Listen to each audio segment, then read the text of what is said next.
Okay, so I want to start today by looking at a number, specifically the number 21. Right. If you've ever tried to, quit sugar or start running, you have almost certainly heard the rule. Just stick with it for 21 days and it becomes a habit. It's everywhere. The golden rule of self-help. You just white knuckle it for 3 weeks and then poof, it's automatic. You're fixed. It's an incredibly comforting number. It is. It's manageable. Feels like a sprint you can finish. It's also, unfortunately, completely wrong. So it's just a myth. Because I feel like I see this everywhere. It's a myth that has probably done more damage to people's attempts at change than, laziness ever did. Wow. It actually comes from a plastic surgeon in the 1960s, Maxwell Maltz. And he just observed that it took his patients about 21 days to get used to seeing their new face. Okay, so adjusting to a nose job is not exactly the same thing as forcing yourself to go to the gym at 5 a.m. every morning? Not even in the same ballpark. But the self-help industry took that 21 days quote and just ran with it because it sells books. It's simple. So what's the real number? Well, when modern researchers actually track habit formation, the average is closer to 66 days. 66? Yeah, that's more than 2 months. And for the really difficult habits, it can take over 250 days. Which explains why so many of us quit on day 22. We're sitting there thinking, hey, why is this still so hard? I must be broken. Exactly. But you're not broken. You're just operating with a faulty map. And that is really the core tension we need to explore in this deep dive. Why do we fail at change? Right. We blame our character. We say, I'm just lazy or I don't have the willpower. But the sources we've pulled for today, they suggest that it's usually just a misunderstanding of the biological and mechanical laws of the brain. We're trying to push a car uphill without understanding how the gears work. Precisely. And to understand those gears, we're doing something a little different today. We're mashing up two very intense, very different worlds. Okay. We've got the rigorous neuroscience of Dr. Andrew Huberman, who explains the hardware inside our skulls. And we're colliding that with the mindset of David Goggins. The retired Navy SEAL ultra athlete and, arguably one of the hardest human beings on the planet. It's a hardware meets software situation. You have Goggins, who lives in what he calls the dungeon of suffering, and then you have Huberman, the scientist, who can point to the MRI and explain why Goggins can do what he does. That's a fascinating combination. It really is. Because what we're going to find is that willpower isn't just a metaphor. It isn't, a ghost in the machine. It's a tangible biological structure. It has a name. It has a name. It takes up space in your head. And it follows the laws of physics, not magic. So let's dive straight into the hardware then. Huberman talks about this specific brain region. He jokingly calls it the cookie monster. Right, but the scientific name is the anterior midcingulate cortex, or AMCC.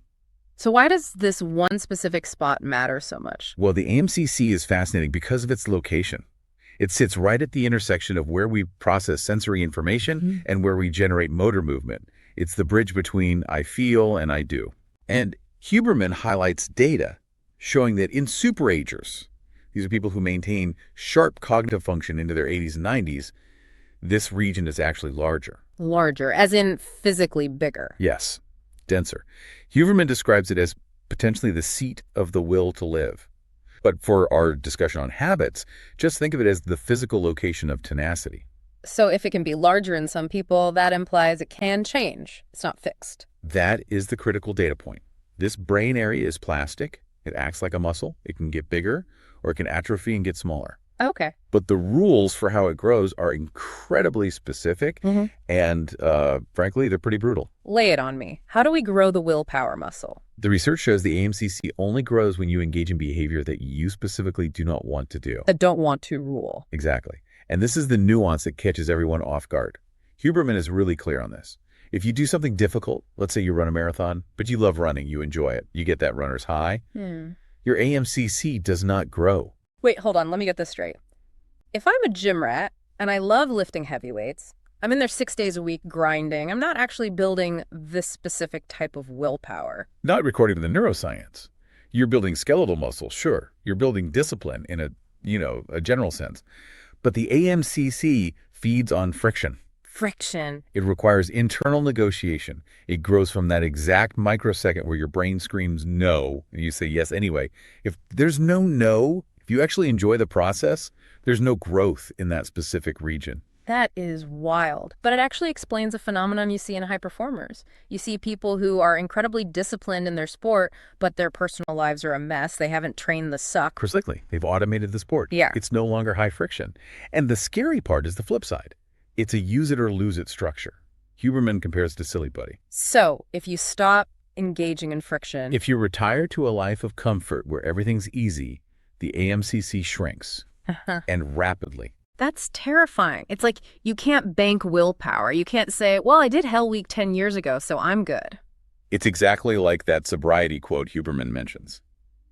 There's a cure, but it only works one day at a time. Willpower is a daily renewal. And this connects perfectly to David Goggins. Perfectly. People look at him and ask, why do you still run on broken knees? Why do you do these things? Right. He calls it capped success.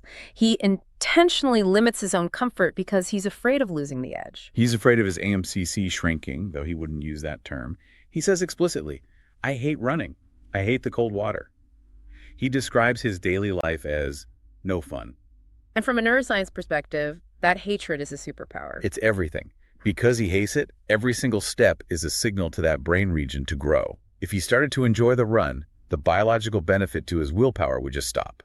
That puts a whole new spin on the advice to find a job you love. Maybe you need to do some work you actually hate. Or at least incorporate things you hate into your routine. And this brings us to the difference in mindset between us and someone like Goggins. Most of us operate on the carrot. We want the reward. The medal, the promotion, the good job. Exactly. Goggins operates entirely on the stick. But when we say the stick, we usually mean punishment. Goggins seems to mean something deeper. He talks about being haunted. Yes. And normally, in therapy, we're told to exercise our demons, move past trauma. Goggins does the opposite. He pulls up a chair and interviews his demons every day. He talks about his internal medicine cabinet. I love this concept. We live in a world where we crave external validation. We post a selfie at the gym for the likes. That's our medicine. It's so fragile. Right. Goggins says you have to build a cabinet inside where you store all the times you overcame something hard when no one was watching. The unseen work. That is the only real confidence. I mean, think about it. If your confidence depends on someone else telling you you're great, it can be taken away. If it comes from knowing you ran 10 miles at 2 a.m. in the freezing rain while everyone else was sleeping, that's concrete. That's yours. it's yours forever. But it's not just about past victories, is it? He talks about spring cleaning the cupboards every single day. And this is such a visceral image. He's not talking about a light dusting.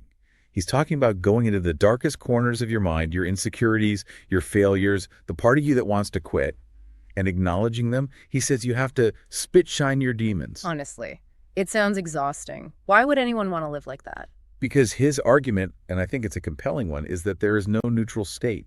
Yeah. You are either actively fighting to keep that dungeon clean, or the dust and the grime, the bad habits, the weakness start to take over again. Entropy is the default state of the mind. It really is. If you aren't cleaning, you are decaying. He has this line about how he paints a masterpiece every day. He doesn't wake up and wait to see how he feels. The painting is pre-planned. And that's the operational key. Action over feeling. He pre-decides the night before. If you wait until morning to decide if you want to run, you will almost always choose comfort. Your brain is wired for it. He removes the negotiation. The decision was made yesterday. Today is just for execution. Which is a perfect segue into the mechanics of how we actually install these behaviors. Because, look, not everyone listening is going to become a Navy SEAL. Right. But we all want to build better habits. And the sources use this great analogy of the groove. Yes, this is from the physics of habit formation. Imagine you're in a field of wet concrete. You have a heavy stick. The first time you drag that stick across the concrete, it's hard work. It's all friction. You really have to push. And if you do it once and walk away, the concrete just settles. The mark disappears. That's the person who goes to the gym once in January. Exactly. But if you drag that stick along the same line day after day after day, eventually you carve a deep channel, a groove. And once that channel is deep enough, The stick just falls into it. You don't have to push anymore. The channel guides the stick. that is the habit. That's automation. Correct. And here's the why that we often miss. Your brain loves the groove.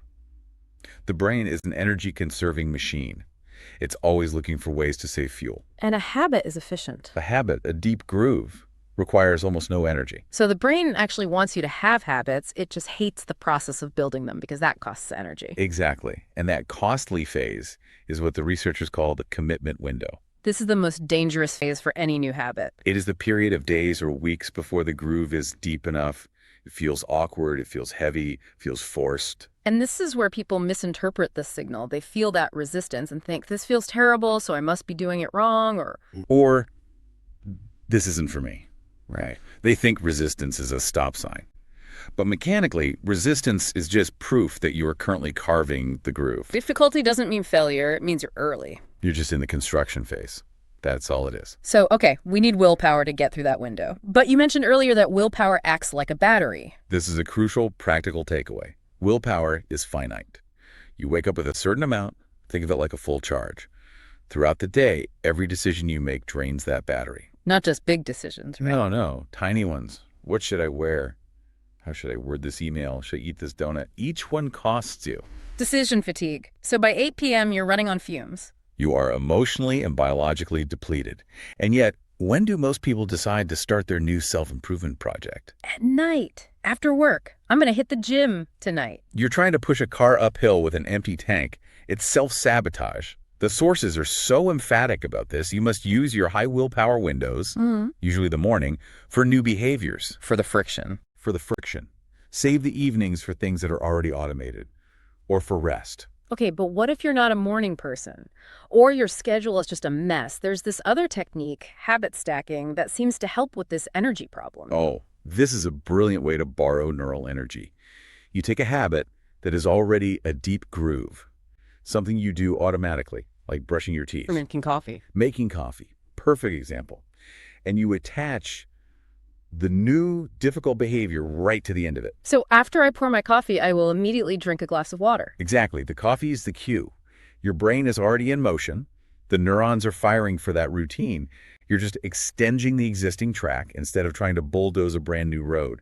It reduces the activation energy. It bypasses that negotiation phase where you stand there debating whether to drink the water. You're just riding the momentum of the coffee. And that momentum is key because, and here's the darker side of the mechanics, bad habits use these same laws of physics.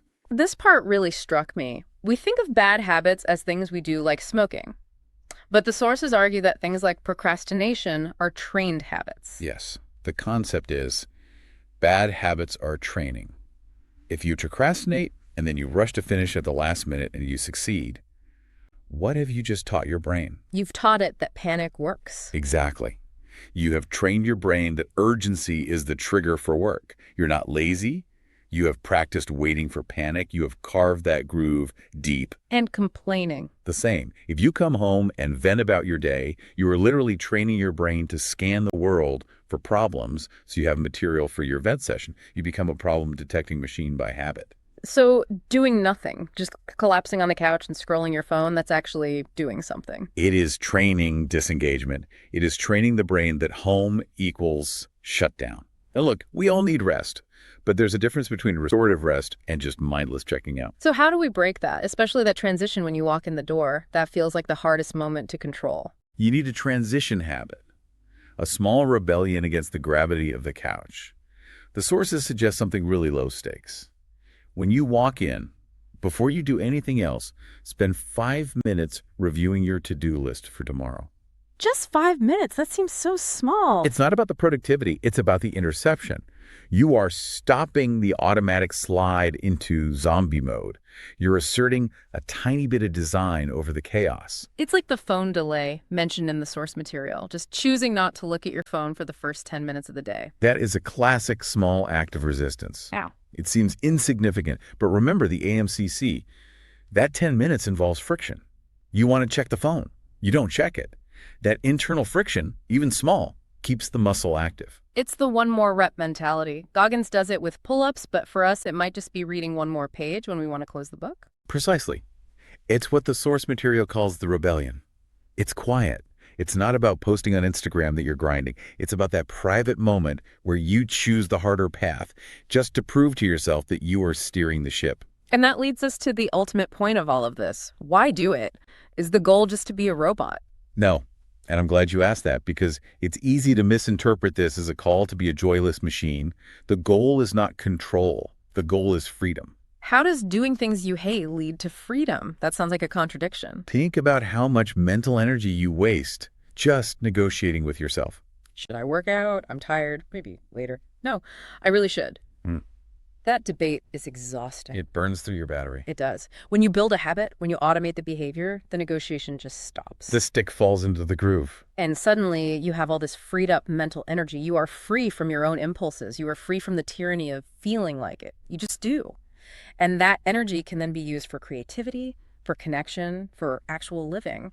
It's like Goggins says, he's not running to be a runner. He's running to find out who he is, to clear the noise. Exactly. If you don't design your habits, they will design you. There is no neutral state.